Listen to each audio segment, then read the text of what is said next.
Welcome back to the MMA Plug, presented to you by the Talk of Colorado on 98.1 FM Mile High Sports Radio. I'm your host, Jordan Kurtz. You can follow me along online at Comments from the Peanut Gallery, sitting alongside the big yins, Josh Fram. That is the UFC middleweight. You could follow him at Josh Fram MMA. We have a special guest with us here in studio, as advertised. We have the man with the plan, the boss with the sauce, Mr. Ed Soares, the leading man of the LFA. Thank you so much for being here with us today. Oh, my pleasure, man. Thanks for having me. Oh, yeah, absolutely. So, Ed, this is a first event that's been back in Denver since before the pandemic. Obviously, the LFA was back here in the fall when Josh headlined the card up in Vail. Correct. But being back here in the Mile High, where the UFC itself started almost 30 years ago, how does it feel to be here in the 303 ready to put on a show? I love Denver. I absolutely love Denver. I mean, listen, I love Southern California where I live by the beach. I wouldn't change that for anything. But if I had to get up and move, Denver would definitely be the place I'd go. Both my daughters, my oldest daughter graduated from Boulder.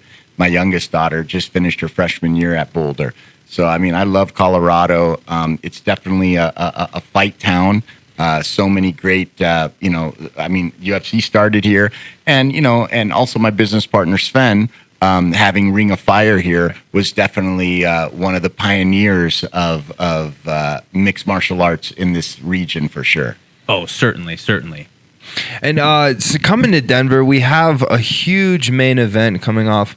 Can you just tell us about this main event that we have going on this Friday, June 3rd, and why are you so excited about it? Because I have my reasons why I'm pumped to see it. Why are you excited for this one? Well, I'm excited for it. Number one, Michael Stack is a kid who's, grown up. I feel like he's developed in our organization like so many fighters do. For him to be able to, he's been fighting tough guys, fight after fight after fight. The guy never turns down a tough fight.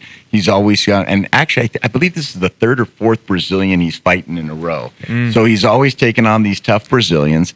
And his opponent, Jose Delano, is an incredible story with him too. He in the last in the event that we had LFA 126 in Brazil, he was actually the first fight of the night on the main card, and the week of the fight, someone pulled out. He ended up stepping up, taking the fight against the highly favored Is Jonas Bellarino, against a highly favored fighter. Took the fight. Unfortunately, he missed weight by a pound, so he won the fight, but he wasn't able to win the belt.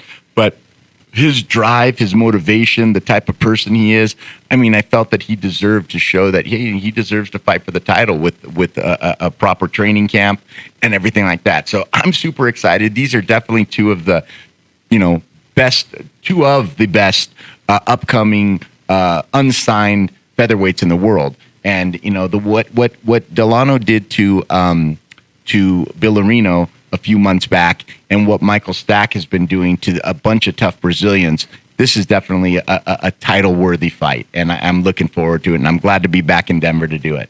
Certainly. And to expand on Delano there, how much has it meant for the LFA to have now you've expanded your footprint going internationally and hosting shows down in the LFA just to canvas? I mean, obviously you've had a footprint throughout the talent in that region for, decades now at this point, but to actually host shows and to see these guys live and while the bright lights are on underneath the LFA banner, how do you think that is, one, prepared you guys for moments like this with this fight here stateside with Michael Stack, and then going forward in the future?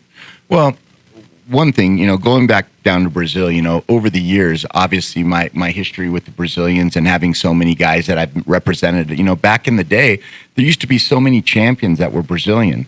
And in this day and age, I noticed there's not as many. And I would sit there and think, why? Is it because of a lack of talent? Or it's really a lack of opportunity out there.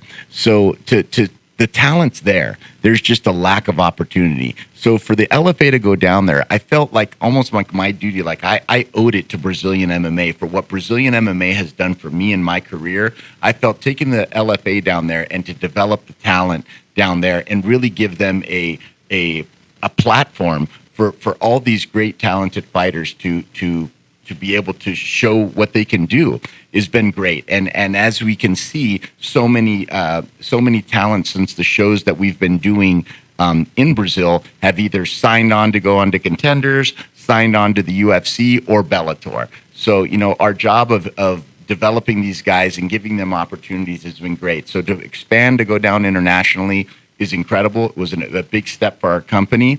And now we're just looking beyond. I mean, we're going to be doing 4 to 5 shows there this year, at least 6 shows there in 2023.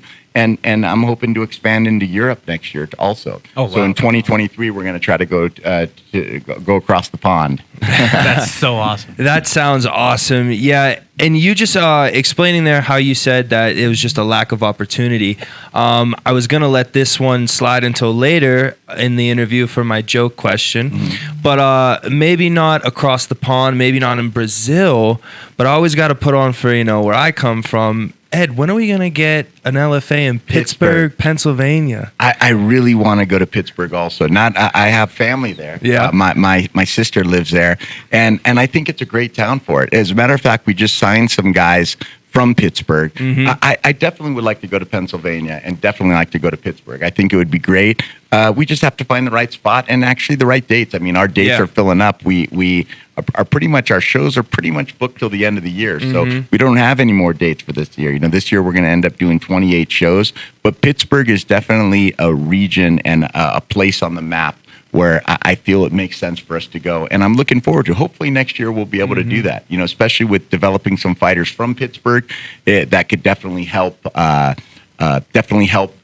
bring us there. What I mean? Because it's always important to have guys that are able to, move tickets and do those sorts of things. We're not the UFC yet, so it's not like I could just put, hey, LFA's coming to town and we're going to sell out. No, we got to hustle. We got to hustle do to it. And you're a smart man and you've always done it the right way. And I did hear from a little birdie of a couple buddies back home who you guys have given the opportunity and signed in. Yeah. I'm really excited for them to go out and show you what, Steel Town's all about. Yeah, man. Well, it's a cool town. I haven't been to Pittsburgh much. But when I go, I've always been in the summer, so it's always been really nice. You know what I mean? But I know in the winter it can get nasty out there. Yeah, big time. Yeah, well, I mean, speaking of that specifically, last fall when we were up there in Vail, it was a little bit chilly the night of Wayne's, the night before the fight, walking around in town, going to and from the restaurant and everything. Everybody else is jacketed up, has a hoodie, everything. Josh over here is walking around in his Pittsburgh Steelers jersey, just loving life like that. That's it. Like he had that and a long sleeve T-shirt on underneath. And we're like, how are you not freezing over here? Hey, when you're from Pittsburgh and you throw on a Steelers jersey, I think you could pretty much go through anything. Do anything. Man of steel. Certainly. Now, Ed, we've talked a little bit about the main event with the title fight. What are some of the other matchups on the card that are must-see TV or ones that really jump off the page for you? I mean, the interesting thing is we've got 3 welterweight bouts that are on the card, and all 3 of them, we're really starting to redevelop our welterweight division. So there's 3 welterweight fights on the card that are going to be very, very exciting and good. And then we have a heavyweight fight. We're kicking off the night with a heavyweight bout. So I think there's obviously if people watch the LFA, they get to see our shows are always a lot of action. I feel that when, and you could definitely speak on this, Josh, it's I feel like when people are getting this opportunity to show themselves on a platform like the LFA, which is basically scratching on that next, that next level of moving up in your career, whether it be the UFC or whether it be Bellator, I feel like the fighters really leave it all in there. Win or lose, they're out there to prove a point. Unlike sometimes when you watch the UFC or some of these bigger events, it's it feels like the guys sometimes once they get there, they're just they're so focused on winning that sometimes the fights may not be as exciting. Not saying all the time, but they're not, because they're more focused on the win than making a name for themselves. And that's what I think is really exciting about all the LFA fights, is these guys are out here. People don't know who these guys are. This is an opportunity for them to, hey, look at me. And they know that if they get a spectacular knockout or an incredible finish, that it could go viral. It could be on ESPN. It could be, there's so many things that can help boost their career and get them noticed. So I think that they tend to leave it a little bit more out there, and I think the result of that is always exciting fights. Yeah, I completely agree with that. You're giving a platform with the production angle, with the media angle, everything, and you're giving people who, like, for example, me, when I came out here to Factory X and I got the opportunity for you guys in LFA, like, I came from fighting in a small town gymnasium, just some little moose club, to coming and fighting in a giant arena with this great production. And yeah, it gives you a chance to make a name for yourself. And I think but you put that perfectly. Yeah, I mean, I think it's really important, especially when you think about, like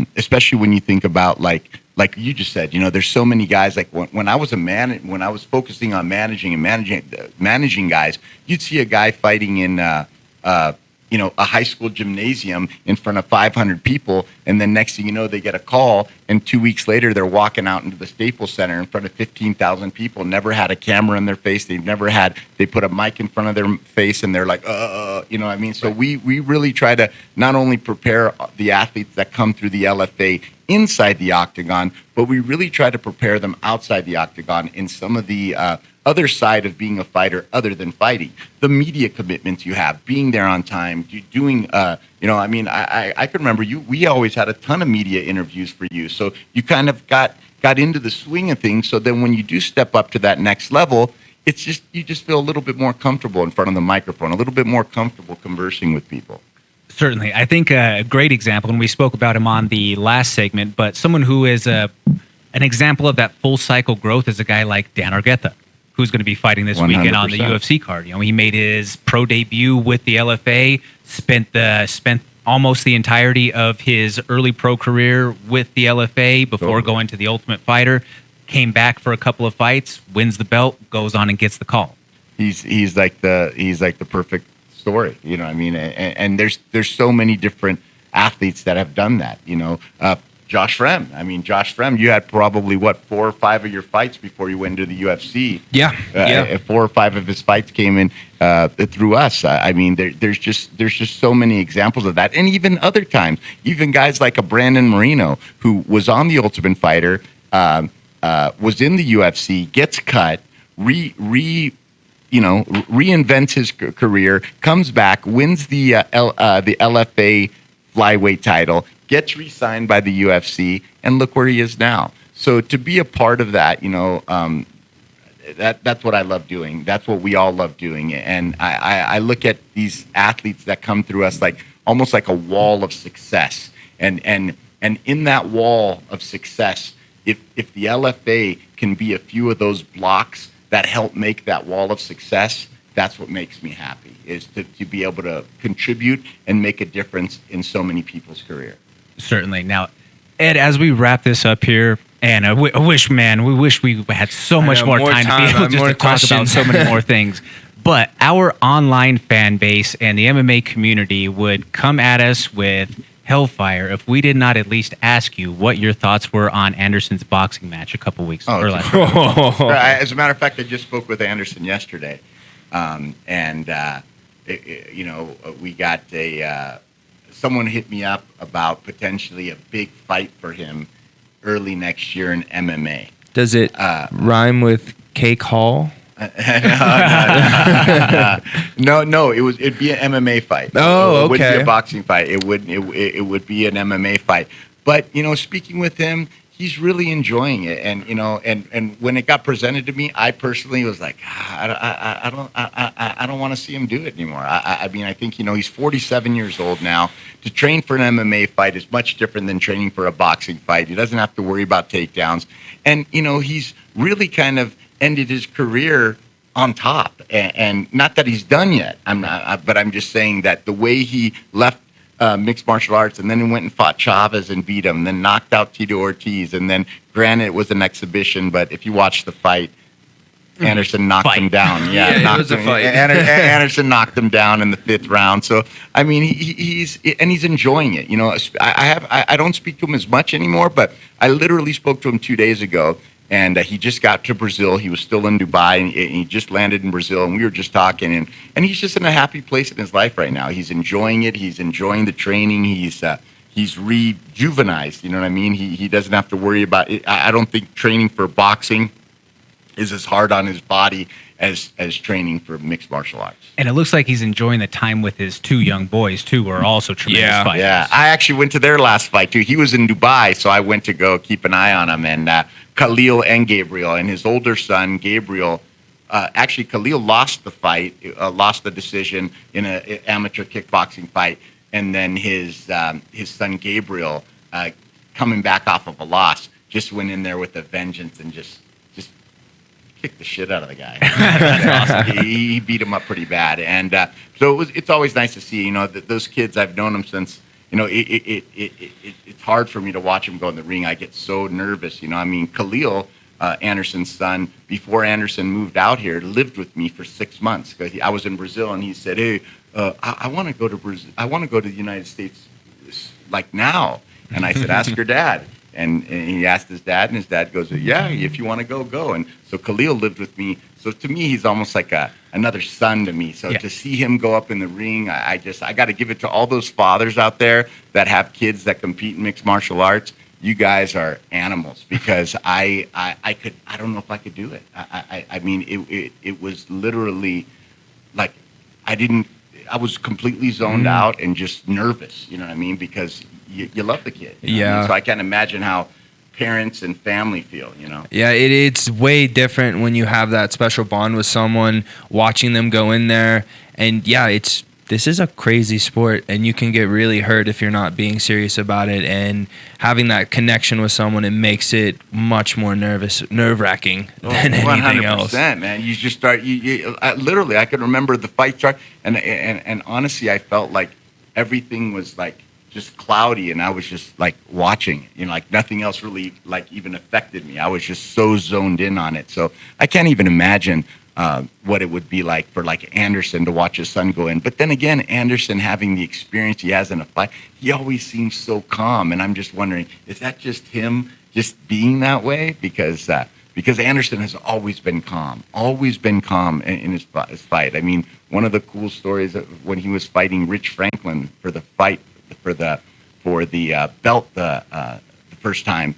All of a sudden, like 15 minutes before he's going out, I start getting nervous, like thinking, "Oh my God, this is the first time any of my guys have ever fought for a title." And I just started getting all tripped out. And Anderson noticed it. So he's hitting mitts, looking at me, kind of like winking, kind of like, "Hey, dude, like, what's up?" And I'm like, "Oh, no," trying to play it off. And then sure enough, Bert comes up and he goes, "We rollin'," you know what I mean? Yeah. So then I open the door, and they walk by, and Anderson walks by me, stops, looks at me, and winks and says, "Let's go. I'm gonna knock Skinny out real quick. Let's go." And I saw how calm he was, and I'm thinking, well, man, if he's that calm, what am I nervous about? I'm not even fighting, you know what I mean? So and then he went out there and he knocked him out pretty quick. He got him in under 2.5 minutes. He finished him, and that's how it was. But he's always been he's special. Anderson is a special sort of athlete. I don't think we're going to see too many. To me, I'm sorry, there's probably people that argue. To me, he's still the greatest of all time in my eyes. I think what he did when he was at his prime, nobody would ever do. No one will ever replicate that. No one will ever replicate that. 16's hard to beat. It's hard to beat. and it should be 11 title defenses, because the one against, in this day and age, the way they do it, his fight against Travis Lutter would have counted as a title defense. Correct. Because Travis Lutter missed weight. Because Travis Lutter missed weight, so it was only a 3-round fight, and it didn't count in the books as a title defense, but it should have been. Yep, certainly. To the real ones, it does. Yeah, to the real ones, it definitely does. Guys, we have another trivia question here as far as our ticket giveaway tonight. Speaking of Dan the Determined Argueta, what LFA card did Dan, who will be making his UFC debut this weekend, make his pro debut on underneath the LFA banner? Hit us up on the Go Fast Energy Drink hotline and text line at 303-831-1340. If you get that answer right, you will be getting hooked up with a set of tickets for this Friday night show for LFA 133 at the Magnus Arena on the DU campus here in Denver, Colorado. Ed, thank you so much for joining us today. We cannot be more grateful to have you here in the studio with us and just taking a little bit of moment out of your time to come and talk shop with us. Oh, man, it's my pleasure. And thank you guys for the support and help promoting our show. And like I said, guys like you guys are part of the big part of the reason why the success of the LFA. You know, every region we go to, we work. You know, we go to these shows. We do as much as we can, and as much as you guys are appreciative of us being here, we're very appreciative of you guys supporting us and help promoting what we're doing. And like I say, thank you so much. I'm Jordan Kurtz. You can follow me along at Comments from the Peanut Gallery. This is the Big Yins himself, the UFC middleweight Josh Fremd. Follow him at Josh Fremd MMA. We had Ed Soares of the LFA here in the studio with us. This is the MMA Plug presented to you by the Talk of Colorado on 98.1 FM, Mile High Sports Radio. Thank you so much for watching. Please hit that like, share, and subscribe button. That helps us continue to produce this original MMA content and bring it for you every single week. Tune in to the MMA Plug presented by DenverSportsBetting.com on 98.1 FM, Mile High Sports Radio on Wednesday nights from 6 to 7 p.m. or live stream at DenverSportsBetting.com/radio.